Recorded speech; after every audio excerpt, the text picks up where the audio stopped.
حسین بن منصور حلاج ہماری تاریخ کا ایک متنازع کردار ہے۔ اس نے انا الحق یعنی میں خدا ہوں نعوذ باللہ کا نعرہ لگایا، دعویٰ کیا کہ نعوذ باللہ قرآن جیسی آیات تو میں بھی لکھ سکتا ہوں۔ وہ عقیدہ حلول کا علمبردار تھا۔ اسے 922 عیسوی میں کافر قرار دے کر پھانسی دے دی گئی، لیکن یہ بحث آج بھی جاری ہے کہ منصور حلاج کافر تھا یا صوفی اور بزرگ۔ ایک مکتبہ فکر آج بھی انہیں شہید حق قرار دیتا ہے، تو پھر اصل حقیقت کیا ہے؟ آئیے جانتے ہیں اس ویڈیو میں۔ VLC پوڈ کاسٹ میں ڈاکٹر ناصر بے کے ساتھ آپ کی خدمت میں حاضر ہیں۔ حسین بن منصور حلاج ہماری تاریخ کا ایک پر اسرار اور متنازع کردار ہے۔ پر اسرار اس لیے کہ ان کی ذات، ان کی فکر اور فلسفے کے گرد آج بھی اسرار کا ایک حالہ ہے۔ ان کی سوچ پر اب بھی انگلیاں اٹھائی جاتی ہیں، اعتراضات داغے جاتے ہیں، وہ سوال کیے جاتے ہیں جن کے تسلی بخش جواب تاریخ سے نہیں ملتے۔ منصور حلاج کی ذات متنازع اس لیے ہے کہ علماء کا ایک گروہ انہیں کافر اور زندیق قرار دیتا ہے، جبکہ دوسرا گروہ کے نزدیک وہ ایک عظیم صوفی، فقیر کامل اور شہید حق ہیں۔ منصور حلاج کہتا تھا کہ انا الحق، اس کے معنی یہ ہے کہ میں حق ہوں، نعوذ باللہ میں خدا ہوں۔ اس سے پہلے کہ میں آپ کو انا الحق کے نعرے کی حقیقت بتاؤں، اس سے پیشتر کہ میں منصور حلاج کے عقائد سے آپ کو آگاہ کروں، اس سے قبل کہ میں منصور حلاج کے نظریات بیان کروں، ان کے ساتھ علماء کے اختلاف کا سبب بیان کروں، منصور حلاج کی اسیری کا قصہ سناؤں، اس کو سولی چڑھانے کے اسباب بیان کروں، ان سب سے پہلے آپ کو ان کی ابتدائی زندگی کے بارے میں کچھ بتاتا چلوں۔ صوفی، مصنف اور شاعر حسین بن منصور حلاج کی پیدائش 858 عیسوی میں ایران میں ہوئی۔ ان کا پورا نام ابو المغیث الحسین بن منصور الحلاج تھا۔ ان کے دادا پارسی تھے، جبکہ والد نے اسلام قبول کیا۔ ایران کے شمال مشرق میں ایک قصبہ ہے التور، منصور حلاج اسی قصبے میں پیدا ہوئے۔ انہوں نے عمر کا ابتدائی زمانہ عراق میں کوفہ اور بصرہ کے درمیان واقع ایک شہر واسط میں گزارا، پھر اہواز کے علاقے تستر گئے جہاں انہوں نے سہل بن عبداللہ، جبکہ بصرہ میں عمر مکی سے تصوف میں استفادہ کیا، پھر آپ بغداد آ گئے اور حضرت جنید بغدادی کے حلقہ ارادت میں شریک ہو گئے۔ منصور حلاج نے عمر کا بڑا حصہ سیر و سیاحت میں بھی بسر کیا، ہندوستان، چین، جزیرہ العرب اور خراسان سمیت کئی ممالک کے سفر کیے۔ منصور حلاج نے 47 کتابیں تصنیف کیں۔ وہ فلسفہ وحدت الوجود کے پیروکار تھے۔ ابن داؤد الاصفہانی کے فتوے کی بنیاد پر پہلی مرتبہ گرفتار ہوئے، لیکن کچھ ہی عرصے بعد انہیں رہائی نصیب ہو گئی۔ پھر انا الحق یعنی نعوذ باللہ میں خدا ہوں کا نعرہ لگایا اور اس پر دوسری مرتبہ گرفتار ہوئے اور اس مقدمے میں 8 سال تک اسیر رہے۔ مقدمے کا فیصلہ آنے پر 26 مارچ 922 عیسوی کو انہیں بغداد میں سولی پر چڑھا دیا گیا۔ منصور حلاج کو سولی چڑھے صدیاں بیت گئیں، لیکن یہ بحث آج بھی جاری ہے کہ منصور حلاج کافر تھے یا ولی اللہ۔ یہ بحث آج بھی جاری ہے کہ منصور حلاج کا نظریہ کیا تھا۔ انہوں نے انا الحق کا جو نعرہ لگایا وہ ان کی دیوانگی کا نتیجہ تھا یا ان کی سوچ اور فکر کا عملی نمونہ تھا؟ میں اس پر اپنی ذاتی رائے دینے سے گریز کروں گا، اور وہ معنی بھی نہیں رکھتی اس وجہ سے کہ بہت بڑے بڑے علماء ہیں جو کہ اپنا ایک نقطہ نظر رکھتے ہیں۔ تو ان دونوں مکاتب فکر کے دلائل اور اعتراضات میں آپ کے سامنے ضرور رکھتا چلوں گا۔ تو چلیں جناب، پہلے تذکرہ کرتے ہیں کہ منصور حلاج کے عقائد کیا تھے۔ تاریخ سے پتہ چلتا ہے کہ منصور حلاج کا عقیدہ بنیادی طور پر 3 چیزوں پر مشتمل تھا۔ پہلا ہے ذات الہی کا حلول ذات بشری میں، دوسرا ہے حقیقت محمدیہ کا اقدام، اور تیسرا ہے توحید ادیان۔ منصور حلاج کے مخالفین کے نزدیک وہ وحدت الوجود اور حلول کے عقائد رکھتے تھے، یعنی منصور حلاج کے مطابق اللہ تعالیٰ اس میں حلول کر گئے ہیں۔ یہی وہ عقیدے ہیں جن کی وجہ سے حلاج عیسائیوں اور غیر مسلموں میں بھی بہت مقبول ہوئے۔ کیونکہ وہ بھی یہی کہتے ہیں کہ اللہ تعالیٰ حضرت عیسیٰ علیہ السلام میں حلول کر گئے تھے۔ حلاج نے اس لیے لاہوت اور ناسوت جیسی بات کہی جس طرح کے مسیحی کہتے ہیں۔ منصور حلاج پر ایک الزام یہ بھی تھا کہ نعوذ باللہ ایک مرتبہ اس نے ایک قاری کو قرآن کریم کی تلاوت کرتے سنا تو بولا کہ نعوذ باللہ ایسا کلام تو میں بھی بنا سکتا ہوں۔ بہرحال تاریخ یہ بھی بتاتی ہے کہ منصور حلاج ہمہ وقت عبادت میں مصروف رہتے، تصنیف و تالیف میں مشغول رہتے۔ منصور حلاج نے علماء ظاہر کو ہمیشہ نظر انداز کیا، ان کی فکر سے اختلاف کیا۔ یہی وجہ تھی کہ منصور حلاج جہاں جاتے وہاں کے لوگ ان کے گرویدہ ہو جاتے۔ لیکن حجاز ہو یا خراسان، اصفہان ہو یا بغداد، کسی بھی علاقے کے حکمرانوں نے انہیں اپنی سرزمین پر ٹکنے نہیں دیا۔ یوں وہ کچھ عرصہ بعد ہجرت پر مجبور ہو جاتے۔ تاریخ کے اوراق پلٹیں تو پتہ چلتا ہے کہ منصور حلاج ہر رات 400 نوافل ادا کیا کرتے تھے۔ انہوں نے اس عمل کو اپنے اوپر فرض قرار دے رکھا تھا۔ جب لوگ سوال کرتے کہ آپ اذیتیں کیوں برداشت کرتے ہیں تو آپ جواب دیتے کہ دوستی کا مفہوم یہی ہے کہ مصائب پر صبر کیا جائے، اور جو اس کی راہ میں فنا ہو جاتے ہیں تو راحت و غم کا کوئی احساس باقی ہی نہیں رہتا۔ آپ نے میدان عرفات میں ایک دعا مانگی تھی، ایک عجیب سی دعا۔ منصور حلاج نے گڑ گڑاتے ہوئے دعا کی تھی کہ اے اللہ، میں تجھ کو واحد تصور کرتا ہوں، تیرے سوا کسی کی عبادت نہیں کرتا، میں تیرا شکر ادا نہیں کر سکتا، لہٰذا تو میری بجائے اپنا شکر خود ہی ادا کر لے، کیونکہ بندوں سے تیرا شکر ادا نہیں ہو سکتا۔ اگر میں واقعی کافر ہوں تو پھر میرے کفر میں اضافہ فرما۔ حلاج کے مطابق اللہ تعالیٰ کے متعلق لوگوں کے بہت سارے عقیدے ہیں، میں بھی وہ سب عقیدے رکھتا ہوں جو پوری دنیا میں لوگوں نے اپنا رکھے ہیں۔ حلاج نے ایسی تعلیمات کا پرچار کیا جو ارکان اسلام یعنی نماز، روزہ، حج اور زکوٰۃ ختم کر کے رکھتے۔ تاریخ کے اوراق میں درج ہے کہ حلاج کا عقیدہ تھا کہ مرنے کے بعد انبیاء کرام کی روحیں عام انسانوں میں حلول کر جاتی ہیں، اسی لیے وہ کسی کو عیسیٰ کے نام سے پکارتا تو کسی کو موسیٰ کہہ کر بلاتا۔ آئیے اب اس پہ بھی ایک نظر ڈال لیتے ہیں کہ علماء کرام منصور حلاج کے بارے میں کیا کہتے ہیں۔ سید سلیمان ندوی اپنے ایک مضمون میں لکھتے ہیں کہ منصور حلاج شعبدہ بازی اور ہاتھوں کے کھیل میں بہت چالاک اور مشاق تھا، روپے برسا دیتا تھا، طرح طرح کے میوے منگواتا، ہوا میں اڑاتا اور اس کے علاوہ بھی کئی عجائبات دکھلاتا تھا۔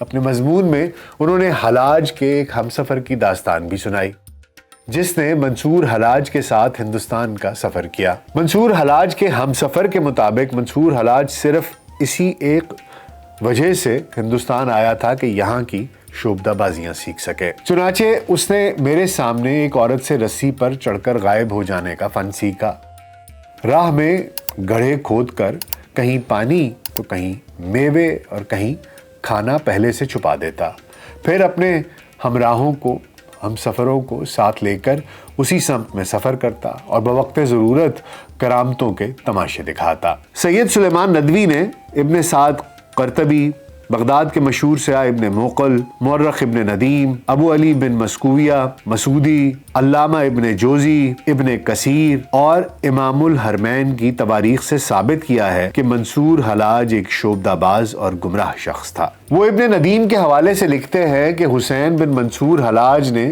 لوگوں کو گمراہ کرنے کے لیے صوفیوں کے طریقے اختیار کر لیے تھے۔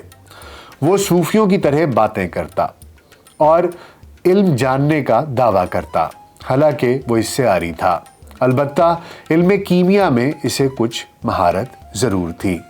جب اپنے مریدوں کے پاس ہوتا تو خدائی کے جھوٹے دعوے کرتا اور کہتا کہ خدا مجھ میں حلول کر گیا ہے، اور جب سلاطین کے پاس جاتا تو خود کو مسلمان ظاہر کرتا اور جھوٹ بولتا کہ میں شیعہ مذہب کا آدمی ہوں، اور عوام سے کہتا کہ میں ایک صوفی ہوں، البتہ یہ بات سب سے کہتا کہ خدا نے مجھ میں حلول کیا ہے اور میں بالکل خدا ہی ہوں۔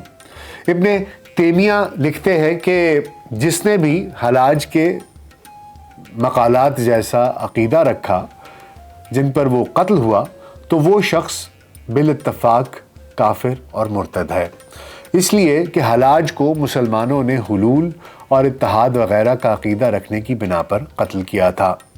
ابن کثیر نے حسین بن منصور حلاج کے قتل کا سبب کچھ یوں بیان کیا ہے۔ وہ کہتے ہیں کہ حلاج جب واپس بغداد آیا تو کسی نے وزیر حامد بن عباس کو اطلاع دی کہ حلاج کہتا ہے کہ میں نے بہت سے لوگوں کو زندہ کیا ہے اور میں مردوں کو زندہ کر سکتا ہوں اور بہت سے جنات میرے تابع ہیں اور میں جو چاہوں میرے پاس لا کر حاضر کر دیتے ہیں، نیز یہ کہ بہت سے اہلکار میرے گرویدہ ہو گئے ہیں۔ نصر حاجب سرکاری دفتر کا نگران بھی میری طرف مائل ہو گیا ہے اور اس کے علاوہ کئی بڑے بڑے لوگ حلقہ بگوش ہو گئے ہیں۔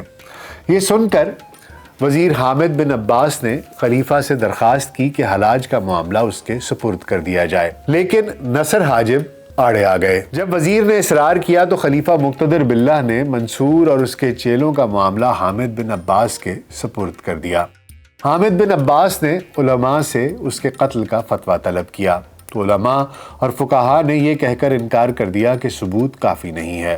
پھر حامد نے علماء کے ساتھ حلاج کی ایک کتاب پیش کی جس میں لکھا تھا کہ اگر کوئی شخص حج نہ کر سکے تو ایک صاف ستھری کوٹھی کو لیپ پوت کر حج کے ارکان اس کے سامنے ادا کرے، پھر 3 یتیموں کو بلوا کر انہیں عمدہ کھانا کھلائے، عمدہ کپڑے پہنائے اور 7 درہم ان کے حوالے کر دے تو اس کو حج کا ثواب مل جائے گا۔ حامد بن عباس نے جب یہ فقرے قاضی القضاء کو سنائے تو اس نے حلاج سے پوچھا کہ اس کا ماخذ کیا ہے۔ حلاج نے حسن بصری رحمۃ اللہ علیہ کی کتاب الاخلاص کتاب السنہ کا حوالہ دیا۔ حلاج کی یہ کتاب بیانی سن کر قاضی القضاء کو غضبناک غصہ آ گیا، کیونکہ مذکورہ کتاب وہ پڑھ چکے تھے اور اس میں ایسی کوئی بات بقول ان کے درج نہیں تھی۔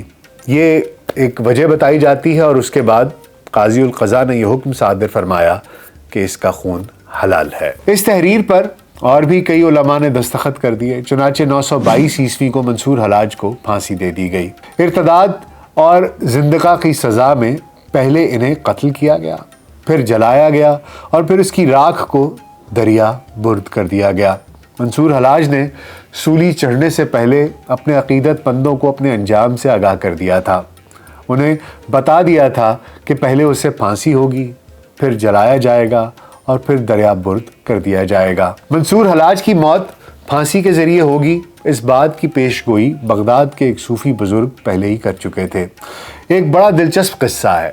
ہوا کچھ یوں کہ ایک دن منصور حلاج نے حضرت جنید بغدادی سے ایک انوکھا سوال کر ڈالا۔ وہ سوال سن کر حضرت جنید بغدادی کا ماتھا ٹھنکا۔ انہوں نے اس سوال کا جواب تو نہ دیا لیکن یہ پیشگوئی ضرور کر دی کہ بہت جلد تو لکڑی کے تختے کو سرخ کر دے گا، یعنی سولی چڑھ جائے گا۔ اور حلاج نے کہا تو پھر آپ بھی علماء ظاہر کا لباس زیب تن کر لیں گے۔ اس واقعے کے کچھ عرصے کے بعد ہی یہ پیشگوئی پوری ہو گئی۔ علماء کرام نے جب متفقہ طور پر منصور حلاج کو پھانسی دینے کا فتویٰ صادر کیا تو خلیفہ وقت نے اس پر عمل درآمد کرنے سے انکار کر دیا۔ خلیفہ کا موقف تھا کہ جب تک جنید بغدادی اس فتوے پر دستخط نہ کر دیں میں پھانسی کا حکم صادر نہیں کروں گا۔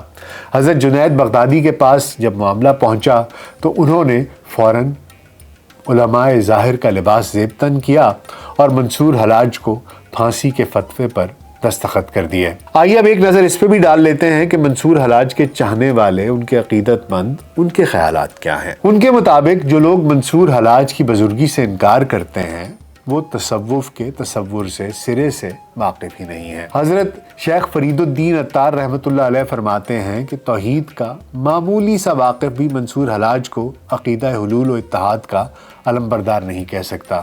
اگر کوئی ایسا اعتراض کرتا ہے تو اس کا مطلب یہ ہے کہ وہ خود عقیدہ توحید سے ناواقف ہے۔ شیخ فرید الدین عطار رحمۃ اللہ علیہ ایک اور بہت دلچسپ سوال کرتے ہیں۔ وہ فرماتے ہیں کہ لوگ درخت سے انی ان اللہ کی صدا کو تو جائز قرار دیتے ہیں، لیکن یہی جملہ اگر منصور حلاج کی زبان سے نکل گیا تو اسے خلاف شرع بتاتے ہیں۔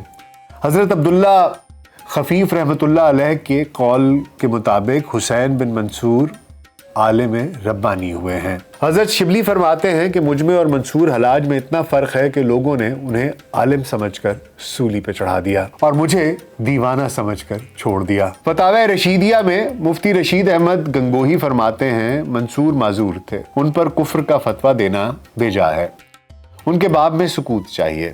اس وقت فتنے کے خاتمے کے لیے قتل ضروری تھا، لیکن میرے نزدیک وہ ولی تھے۔ مولانا اشرف علی تھانوی فرماتے ہیں کہ میری رائے میں ابن منصور اہل باطل میں تو نہیں تھا۔ ایسے اقوال جن سے ان کا صاحب باطل ہونے کا وہم ہوتا ہے وہ یا تو غلط ہیں یا پھر ضعیف ہیں، وہ مغلوب الحال ہیں، اس لیے معذور ہیں۔ اپنے ایک مضمون میں مولانا اشرف تھانوی فرماتے ہیں کہ منصور حلاج انا الحق خود نہیں کہہ رہے تھے، بلکہ اس وقت ان کی حالت وہی تھی جس طرح حضرت موسیٰ علیہ السلام کی کوہ طور پر ہوتی تھی۔ انہیں درخت سے آواز آئی تھی کہ ان اللہ رب العالمین، یعنی بے شک میں اللہ ساری جہانوں کا پروردگار ہوں۔ تو کیا اس کا مطلب یہ ہوگا کہ درخت کہہ رہا تھا کہ ان اللہ یعنی میں خدا ہوں؟ نعوذ باللہ، ایسا ہرگز نہیں تھا۔ مولانا اشرف علی تھانوی کے مطابق وہ آواز تو درخت کی ہی تھی اور اسی میں سے نکل بھی رہی تھی، لیکن وہ درخت خود متکلم نہیں تھا بلکہ حق تعالیٰ کی طرف سے متکلم تھا۔ مولانا روم اپنی شاعری میں منصور حلاج کے اس متنازع نعرے کی تشریح کچھ یوں کرتے ہیں: گفت فرعونی انا الحق کشت پست، گفت منصوری انا الحق کشت مست، لعنت اللہ انا را در جفا، رحمت اللہ ای انا را در وفا۔ ان اشعار کا ترجمہ کچھ یوں ہے کہ فرعون نے انا الحق کہا تو ذلیل و رسوا ہوا، منصور حلاج نے انا الحق کہا تو مقبول ہو گئے۔ راہ جفا میں انا کہنا لعنت کا سبب ہے اور راہ وفا میں انا کہنا رحمت کا سبب ہے۔ منصور حلاج واقعی کافر تھے یا ایک بزرگ صوفی؟ میں نے پہلے بھی کہا تھا کہ میں اس پر اپنی کوئی رائے نہیں دے سکتا، لیکن جاتے جاتے آپ کو منصور حلاج کی پھانسی کے روز ہونے والا ایک قصہ ضرور بیان کروں گا۔ کہا جاتا ہے کہ جب منصور حلاج کو سولی کے لیے لے جایا جا رہا تھا تو اس کے ہزاروں عقیدت مند جمع ہو گئے تھے۔ بعض تاریخ دانوں کے نزدیک یہ تعداد 1 لاکھ سے بھی زائد تھی۔ بہرحال منصور نے جب اپنے عقیدت مندوں کو دیکھا تو انہیں تسلی دی کہ آپ لوگ فکر نہ کریں، یہ پہلے مجھے زخمی کریں گے، پھر پھانسی دیں گے اور پھر میری لاش کو جلا کر راکھ دریا میں بہا دیں گے، لیکن میں ٹھیک 3 دن بعد آپ کے درمیان واپس آ جاؤں گا۔ اس کے پیروکار ایک لمبے عرصے تک کہتے رہے کہ وہ مرا نہیں ہے بلکہ زندہ ہے اور پھر لوٹ کر آئے گا۔ منصور حلاج صوفی تھے یا پھر کافر، اس بات کا تعین تو شاید نہ ہو سکے گا، لیکن ایک بات طے ہے کہ وہ بھی ہم جیسے انسانوں کی طرح ایک انسان تھے، اور انسان مر جائیں تو دوبارہ نہیں آتے۔ کہنے والے یہ بھی کہتے ہیں کہ جب ان کی راکھ کو دریا میں پھینکا گیا تو دریا سے بہت عرصے تک انا الحق کی آوازیں سنائی دیتی رہیں۔ کیا حقیقت کیا فسانہ یہ ہم نہیں جانتے، اس کا فیصلہ آپ پر۔ امید ہے آپ کو آج کا پوڈ کاسٹ پسند آیا ہوگا۔ میں بہت خیال رکھیے گا۔ اللہ حافظ۔